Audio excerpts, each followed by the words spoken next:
Welcome to the CompTIA Project Plus Prepcast by baremetalcyber.com. Logs and registers are the backbone of project documentation when it comes to tracking dynamic elements. Unlike static plans, these tools are updated throughout the life of the project to reflect current conditions. They capture issues, risks, changes, and defects in a structured way that promotes transparency and supports decision-making. They also serve as formal records, providing proof of due diligence during audits and reviews. The issue log is one of the most active tracking tools during execution. It captures problems that are currently impacting the project, anything from resource shortages to technical failures. Each entry records details such as severity, status, the person responsible for resolving it, and the agreed resolution. Having these documented ensures that no problem is overlooked and that there's a clear path to resolution. Maintaining the issue log means updating it regularly, not just when there's time. Items should be tracked from the point they are detected through root cause analysis, interim actions, and final closure. Reviewing the log in team meetings or during escalation sessions keeps it visible and ensures timely follow-up. It also gives the team a shared understanding of what's being addressed and by whom. A well-structured issue log contains certain key fields. These typically include a description of the issue, its impact on scope, schedule, or budget, a priority ranking, and the owner responsible for action. Important dates: when the issue was identified, when the response started, and when it was resolved, should be recorded. Notes can document the history of decisions made, attempted solutions, and next steps if the problem persists. The risk register serves a different purpose, focusing on potential events that may or may not occur. It lists known risks with details like probability, impact, and the planned response strategy. This document is a living artifact, meant to evolve as the project progresses and as the external environment changes. It's not only a record, but also a planning tool for managing uncertainty. Updating the risk register is part of proactive risk management. Regular reviews ensure that planned responses remain relevant as conditions change. New risks should be added promptly, while risks that have been resolved or avoided should be marked as closed. This continuous upkeep ensures the register reflects the actual risk landscape at any given time. Risk registers often include more than just basic descriptions. Common fields include the risk owner, specific trigger conditions that would indicate the risk is materializing, and the response strategy, whether that's avoidance, mitigation, transfer, or acceptance. Some registers go further by assigning quantitative or qualitative scores and tracking financial exposure or contingency plans tied to each risk. The change log is the record of scope adjustments, whether requested or approved, that occurred during the project. It documents where the request came from, the analysis performed to understand its impact, the decision made, and how it was implemented. Without a disciplined change log, scope creep can go undetected and disrupt delivery. Change control begins with a documented request or proposal. The change log records the results of the impact analysis, detailing the effect on time, cost, and quality. It then tracks whether the request was approved or rejected and follows it through to implementation. This life cycle view keeps the entire team and stakeholders informed on the status of each change. Governance around change logs often includes noting the decision-makers involved, sometimes a formal change control board, and recording when the review took place. Capturing meeting outcomes and next steps builds accountability and creates a clear audit trail. In regulated environments, this level of detail is often a requirement rather than a preference. The defect log is common in IT, quality assurance, and systems development projects. It records defects found during testing or operational phases, noting their severity, potential impact, and what remediation is required. Each defect entry becomes part of the plan for correction, ensuring that nothing identified is left unresolved.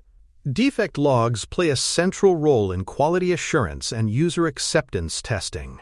They help teams prioritize which issues to fix first based on severity or frequency.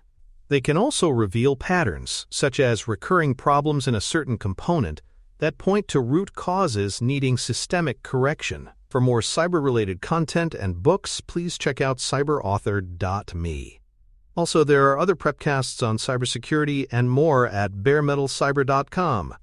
Project logs rarely operate in isolation. Many are interconnected. An unresolved risk that materializes can appear in the issue log. A defect discovered in testing might require a scope change, creating an entry in the change log. These relationships give the project manager a full picture of how events are influencing delivery and help in spotting trends that could point to deeper process issues. Integration into project management tools streamlines log usage. Many platforms, like Jira, Trello, or Microsoft Project, offer built-in modules for issue, risk, and change tracking. When logs are part of the same system as your task and schedule management, updates become easier and reports more consistent. Automated workflows can route entries for review or approval without manual intervention, saving time and reducing errors. Access and permissions for logs must be managed carefully. Sensitive information, such as high-impact risks, contractual changes, or defects with security implications, should only be visible to those who need it. Project managers often have full access, while team leads or subject matter experts may have rights to edit specific sections. This balance protects the integrity of the logs while still enabling collaboration. Escalation paths are another important feature. Many logs include a field for escalation level or status, ensuring that time-sensitive items reach the right decision-makers promptly. For example, a critical defect may need immediate attention from the QA lead, while a budget-impacting change might go straight to the sponsor or change control board. Clearly defined escalation protocols improve response times and accountability. Governance dictates how often logs should be reviewed. In well-run projects, logs are part of regular status meetings, phase gate reviews, or governance board sessions. This ensures they align with policy and serve as active management tools rather than passive records. Logs that are ignored between reviews quickly lose their effectiveness. From a compliance perspective, logs can be vital. Regulators and auditors often request them to verify that the project followed its defined processes. Change logs are particularly important in regulated industries, as they demonstrate how scope adjustments were handled and whether they were approved through the correct channels. Documenting the why and how behind each decision supports defensibility and transparency. Visualization can make logs easier to interpret. Risk registers, for example, can be turned into heat maps that highlight where the highest exposures lie. Issue dashboards can track trends in severity or the number of aging items. Visuals make it easier for stakeholders to understand priorities and progress without reading through long lists. There are also common pitfalls in managing logs. Letting them go stale means the information is no longer reliable. Using inconsistent terminology or failing to capture all required details can create confusion. Allowing logs to become informal or ad hoc tracked in emails or personal notes erodes transparency and makes it harder to demonstrate control. Training the team on how to use logs correctly is essential. Everyone needs to understand what qualifies as a log entry, when it should be added, and how to keep it updated. Clear guidance improves the quality of the information captured and reinforces accountability. This is particularly important for cross-functional projects where different groups may have their own documentation habits. When the project closes, logs should be finalized and archived. Open items may be handed off to operational teams, but the project's own versions should be locked for historical reference. These final versions become part of the lessons learned process, supporting future planning and risk management. Linking logs to lessons learned creates a feedback loop. Reviewing the issue and defect logs can reveal process or quality gaps. Risk registers can help build better risk identification checklists for the next project. Change logs may highlight patterns in scope requests, guiding more accurate planning in the future. Automation can further improve log management. Dashboards tied directly to log updates can generate alerts when thresholds are exceeded or deadlines approach. This reduces manual oversight and ensures that time-sensitive issues don't get buried. Automation also helps keep stakeholders informed without requiring constant manual reporting. Not every project needs every type of log, but the absence of a log should be a deliberate choice, not an oversight. The project manager should tailor the set of logs to match the project's complexity, domain, and governance requirements.